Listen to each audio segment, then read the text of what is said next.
preparations. Luna waited outside the room. She would have loved to have been inside, interrogating the prisoner herself, but a more rational part of her brain told her that there would be a time for that. Instead, she focused on the memories of her battle with the deer witch. It had said that it was trying to save the world, but from what? Horace's condition earlier that day had led her to believe that chaos was on the march once again, but she could not be certain. Maybe the deer was an agent of chaos, trying to sow discord among Equestria. If that were true, would my sister know about it? Luna. Luna looked up as Celestia came down the hallway, followed by her personal guards. One of your guards' ponies said that you had an encounter tonight. I did. Luna straightened up. I was alerted by Force Commander Slighthoof that one of his Justicars had engaged an unknown enemy. I went to follow them, but on my way I saw a deer. A deer. That's what it called itself. It appeared to be a sorcerer of some kind, and when I attempted to subdue it, the deer attacked me and I was forced to give chase. Celestia frowned, looking away for a moment. I don't remember creating deer. Did it say anything else? Well, it said it was from some clan called Alinea, and it tried to invoke some god named Cain. Luna was interrupted when Celestia abruptly grabbed her and pulled her closer. Cain? Are you sure it said Cain? Tia, I never forget what has been said to me. Celestia let go of Luna, cursing under her breath. If it did mention Cain, then the situation is worse than I imagined. Celestia looked up at Luna.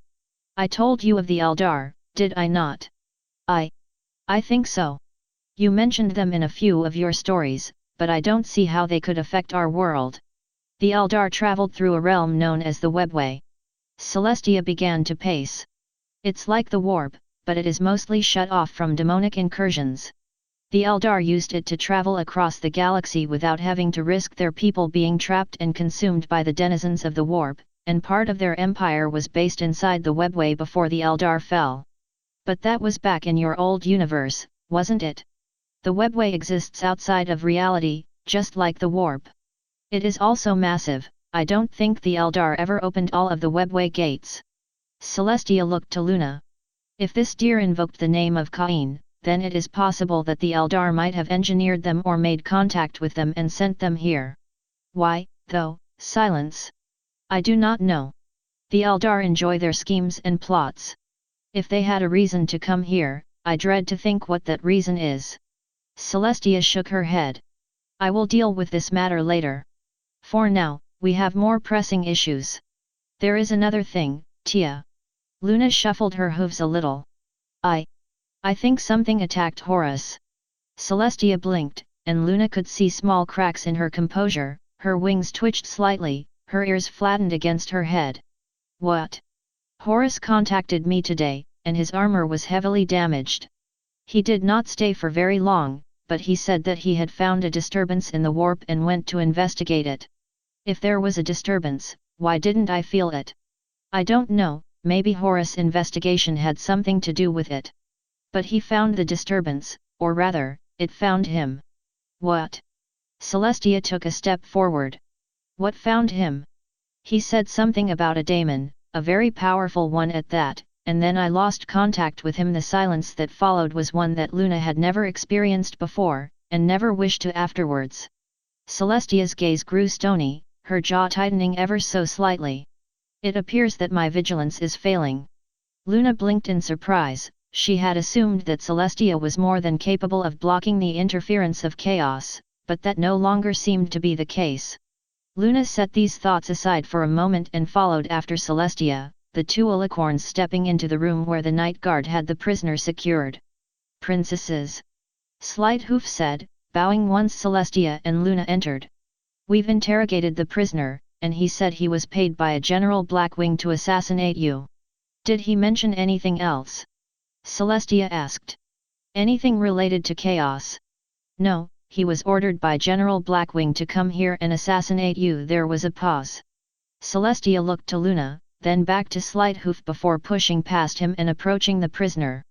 The maimed griffin backed up as best he could, trying and failing to get away from Celestia. Please, I've told you everything I know. The griffin said, but Celestia raised a hoof to silence him. I'm sure you have told me everything, she said before touching her horn to his forehead. But I just wish to make sure. There was a pause before the griffin started screaming, thrashing about in agony as Celestia tore through his mind. Luna looked on, another small part of her feeling that she should try and put a stop to this. No, I won't. This is to find the corruption of chaos. Soon the screaming stopped, the griffin slumping over as Celestia turned back to Luna. I really did not want to do that, but, she sighed. I have my answer. This griffin was present when Blackwing made contact with several traitor legionnaires, predominantly a Shadow Bolt and a Drake Guard commander. I don't know what the exact discussion was, but I am certain that the traitors were the ones that wanted Blackwing to kill me. Why? Why else? They have been trying to destroy Equestria for the last 1,000 years, and they will do whatever it takes to achieve victory. The Griffins are not wholly innocent either, or else their attempts at expansion over the past 200 years have been seriously over-exaggerated. Celestia moved out into the hallway. But that doesn't matter now. What does matter is that chaos has managed to slip under my watch, and it has pushed the Griffins towards war. And what is our course of action? A pause. I will not stand by and allow the forces of chaos to continue growing. If we stand idle, they will grow in strength until we cannot defeat them. We must strike quickly and destroy their forces and their allies before they are allowed to become too strong. So, does that mean we are at war? There was a long pause, Celestia looking off into space while Luna waited. Guards, leave us. The guards nodded and left, Celestia waiting until they were gone before speaking again. 1,000 years I have tried to keep peace and order throughout the world. 1,000 years I hoped to forge a society that you and I could rule together, a society without war or loss. When you returned, I made you my Warmistress in the hopes of giving you some semblance of familiarity, but I had hoped that you would never need to use that title. Tia, I was always ready to fight in your name. Do you think that's what I wanted? Celestia cried, turning to face Luna. It took Luna a moment to realize that Celestia had tears in her eyes, and this caught her off guard more than anything. I never wanted this for you, Luna. I never wanted you to be my Warmistress, to go out and kill in my name. I wanted you to stand by my side as my sister, nothing more, and nothing less. I wanted you to be happy, to go out and help our subjects and love them like I love you. I wanted you and me to rule Ponykind in peace, but the universe never seems to listen to what I want. Celestia turned away, her body shaking from suppressed sobs. Tia, Luna took a step forward, resting a hoof on Celestia's shoulder. I know it may seem like the universe is against you, but you need to look beyond the failure. You brought life to a world, you have watched over it and protected it for millions of years, and you saved me from the clutches of chaos.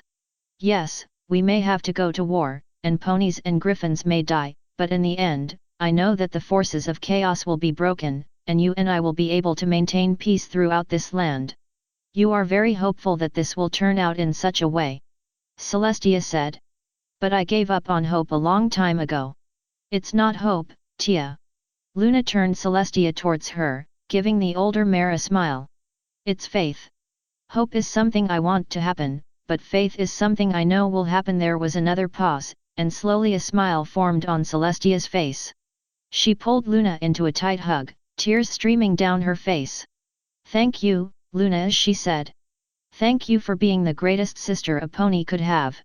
You're welcome, Tia. Onlinde's surprise came not from the ease of her escape, but rather her destination. She had tried to return Galas and herself to Everfree Castle, somewhere they would be safe, but instead she had found herself deposited at the Seer Council, the deer looking at her with thinly concealed disdain. Onlind, the head seer said as Onlind gathered herself. What have you done? Only what was asked of me, she responded. I searched for the identity of the lost dash. And dragged us into a war, one buck interrupted. Onlinde's composure broke, and she began to sweat. They couldn't have traced me back here, could they? That mare might have been powerful, but not that powerful. I did not mean to attack them. We know, but what you did was foolish. Chanthal said. You could have divined the identity of the lost from your quarters, but you chose to travel to Equestria, right into several of their most populated cities, and risk exposing yourself. I never meant to dash. Silence, child, the head seer barked, loud enough to cause Onland to flinch. Your actions have broken a shroud that we have worked so hard to maintain. Worse, your little escapade coincided with an attempt by the great enemy to slay the ruler of Equestria, thereby tainting our image and making us appear as associates to chaos. The Equestrians will declare war on the Griffin Kingdoms, another doe said. And they will have orders to find us and kill us as well. We are not prepared for warfare on the scale the Equestrians will bring, and we have not fully directed the Griffins to fight them as one unit. Worse, if the forces of chaos are able to locate our brothers and sisters. I didn't know about the chaos incursion. Onland cried, collapsing to her knees. If I did, I would have stayed here and not done anything rash. Please, do not blame me for my lack of foresight. You are a seer. Chanthal responded, her horns flaring slightly. You are supposed to rely on your foresight in everything, and that you so willingly disregarded the tenets of your path. Enough, the head seer shouted, silencing all but Onland's whimpers. We must not bicker about this. Onland, leave this glade while we decide your sentence. Onland bit her lip, trying to regain some of her composure. Failing that, she nodded and left, slipping through the trees until she was certain she was far enough away. She stopped and sat down, fighting back tears as she tried to calm herself and clear her mind. My lady, she looked up as Galas approached, the ranger sitting down across from her. What happened? I am a fool, Galas, she said, looking to the ground. I have brought unneeded hardship upon our kind. I have exposed them to the horrors of war, and the great enemy. The council is deciding on my punishment as we speak. But that was not your fault. Yes, it was. Onland snapped her head up to look at Galas. I was in that city when the great enemy tried to murder Equestria's ruler. I was caught by this Warmistress. If I hadn't been there, we would still be safe. Now, she looked down again. Now I don't know what to do. There was silence, Galas looking around as Onland continued to try and calm down. They sat in silence for several minutes before a voice rang through Onland's head. Return to us, child, the head seer said. Onland nodded out of impulse and stood up. I go to face the council now, she said, her voice flat. It has been an honor working with you, Galas. Galas tried to say something, but Onland turned and walked back into the clearing, bowing once she had entered. I give myself over to your judgment. Rise, child. Onland did so before the head seer responded. Onland of Clan Alinea, you have placed the deer at risk of war and destruction. For this we pass judgment. There was a pause, Onland closing her eyes in anticipation. Fix this, the council said. Onland opened her eyes, confused. What? Do not be dense, child, a buck said. You placed our kind in danger. The council is willing to give you a second chance, if you can remedy the problem. What must I do? Take a force of guardians and aspect warriors.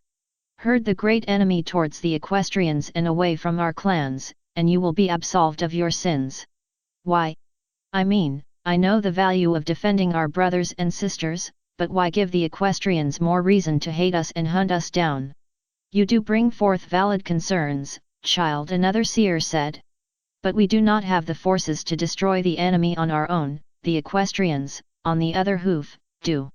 Also, if your prophecy concerning the lost still holds weight, then it is possible that we can direct the destruction towards the powers of chaos and rid the world of their taint. But what if I fail? She asked, taking a step forward. What if my actions lead to the destruction of the Row enclaves, or of our kind as a whole? What if the lost is revealed, and the world consumed by death at its return? What constitutes as failure will be determined by us. Go in peace, Onland of Alinea, and may the gods show favor upon you. Onland remained motionless for a few moments, finally nodding in reverence and exiting the clearing. Galas was still waiting outside, the ranger joining her as she walked. What did they say? Galas asked. They want me to make sure that the forces of the great enemy are focused on Equestria, not on us, she sighed. Galas, do you know any other rangers that might be willing to join me? Several. What is your plan? We must head to the Griffin Kingdoms. I will devise a plan that will save our kind and hopefully calm Equestria's wrath. Although he hated to admit it, Scorpan was impressed at Talonhoof's ability to gather supporters. Already hundreds of traitor legionnaires and aspiring cultists had gathered within his camp, preparing for the battle to come. Drake Guard, Shadowbolts, Iron Stallions, all had come to join under the banner of Talonhoof. But Scorpan was not looking for those that swore loyalty to Talonhoof.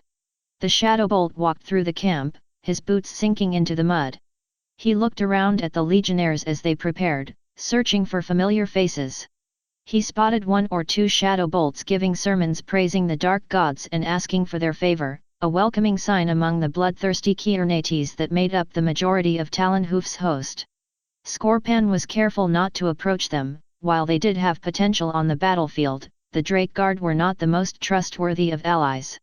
The Iron Stallions and the Stalliongrad Guard might be useful, but only if Scorpan could find the right contacts, or more accurately, they found him. Well, if it isn't Scorpan the Herald, a female voice called from the shadows. Scorpan flicked his eye in the direction of the voice as a bat pony mare stepped forward. Hydia, Scorpan replied as the fellow Shadowbolt fell and stepped beside him. I had heard you were slain in Prance. Ah, but the Loyalists are oh so fond of boasting about their accomplishments, are they not? Hydia chuckled. And if I were slain, how would I come to acquire my latest trophies? She gestured to the pair of Celestial Guard helmets mounted on her shoulders. Standard bearers of 4th and 9th Company. I made sure they died screaming. Very impressive, Hydia. Scorpan grinned. I wish I had been alerted to the Celestial Guard's whereabouts, if only to make sure our dear friend Angelus suffered.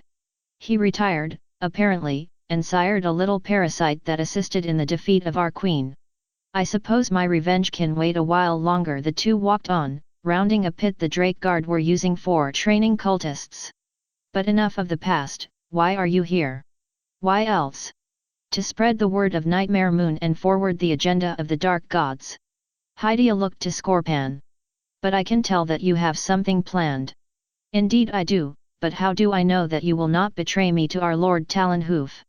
I swear allegiance to Chaos, not Talonhoof. As if that fool could ever command true respect from me. But you, Scorpan, you are different. I was there for many of your campaigns, and I know you speak with the backing of the gods. Whatever endeavor you have planned, I will follow. Scorpan smiled. Hydia was a capable warlord, one who could help him greatly once the time for action came. Then I accept your assistance. Hydia smiled as Scorpan continued talking. Do you have any forces under your command? The standard rabble of cultists and my shadow bolts, although more are coming every day. Excellent.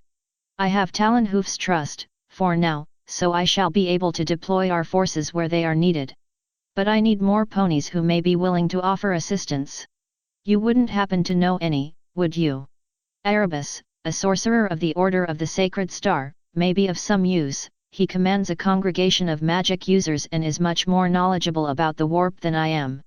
Also, I heard rumors that Groger the Necromancer was moving his host from the east to join with Talonhoof. Why? I thought that those two hated each other.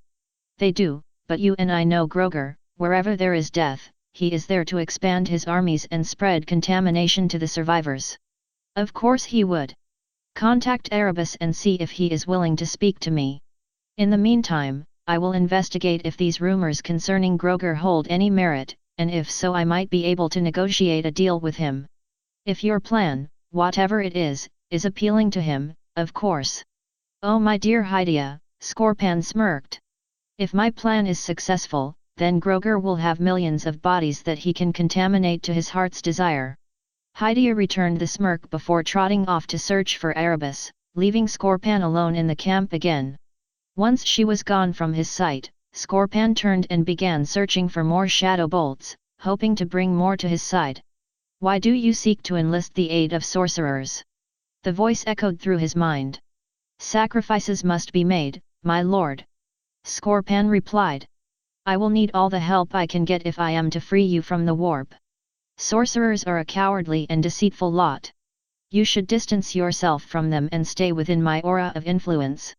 Under normal circumstances I would agree with you, but our plan is not ready to be executed just yet. I need time, and more power than I possess, and the sorcerer's divination will be vital in determining the best method of setting you free. I suppose. But remember where your loyalties lie, Scorpan. You promised that you would release me from the warp, so that I may slaughter the foes of the blood god. And if you betray our bargain for some sorcerer's deception, have faith in my abilities, my lord. I devoted myself to spreading the power of chaos, and I will not back down from that oath until this world and all others burn in the fires of the warp. I ask that you allow me to carry out my plan, and I shall set you free. Very well. But if you do betray me and side with the sorcerers, your skull shall be my first offering to Kern. Of course, my lord. Scorpan could feel the presence of the voice leaving him. He set those thoughts aside and moved on, searching for more potential allies while mulling over his plan in his head. Soon, he would be ready. Soon, the world would burn. Luna adjusted her armor one last time. It was different than just wearing it for a sparring match. Now, she was really going back to war. She would march out against the enemies of Equestria, and lay them low with each strike of her mace and each blast of magic. She should have felt proud, excited even, that she would be back in familiar territory once again. But she could not forget her conversation with Celestia the other night, before a formal declaration of war was issued. To see her sister, so broken and vulnerable, it was something Luna did not want to see again. But now, I will break the forces of chaos and bring peace to Equestria, not just for the sake of all who live here, but for Celestia's sake as well. There was a knock at the door. Luna turned and opened it, seeing Slighthoof standing outside with 4 of his night guard's ponies. I was asked to lead your personal entourage, princess, he said, bowing. I hope you will accept me. I already have, commander. Luna said, beckoning him to rise. You and the ponies under your command were the first legionnaires to really welcome me back to Equestria, and your skills are like none I have seen before. We try, Echo said from the back. Gotta keep those cultists on their hooves, after all. I see. Luna was still not used to the Justicar's rather lax attitude, but she would have to learn to accept it. I'm sure that you all will serve me and Equestria with honor. We will, another one of the guards said. And, if it's not too much to ask, do you think you can help me with something? See, I've been working on this project dash. Sparks. What did I say about mad science? Slighthoof said, casting a glare back at the other pony. Sorry, boss. Just got a little excited there. Luna nodded and moved down the hall, the night guard's ponies following close behind. We leave for Maynaden as soon as possible. The rest of the assigned legions will meet us there before we sail for the Griffin Kingdoms. Another night guard said. Is that the best place to rendezvous? My sister has made the arrangements, and the legions follow her command. Luna turned around. Why do you think it's a bad idea? Well, Slighthoof said. You don't exactly have the best reputation in Maynaden. Then Luna realized what they were speaking of. The daughters massacred, thousands killed, the entire city burned to the ground in Nightmare Moon's name, and here she was marching right back into that city. That will be an obstacle we shall have to overcome. Whatever sins I may have committed in the past can be overlooked, and in due time Maynaden will see me as their protector, not their destroyer. I don't know. Slighthoof said. No offense, princess, but Maynadenites are very stubborn when it comes to changing their beliefs. I should know, I was born there. Hey, maybe one of these days when we're not going around killing daemons and monsters you can show us some sights. Echo said, giving a cheery smile. You really want me to step into that, don't you? Hey, we're going out to fight for Equestria's survival and Evriponi's being all moody, the Justicar shrugged. Somebody's got to keep our spirits up.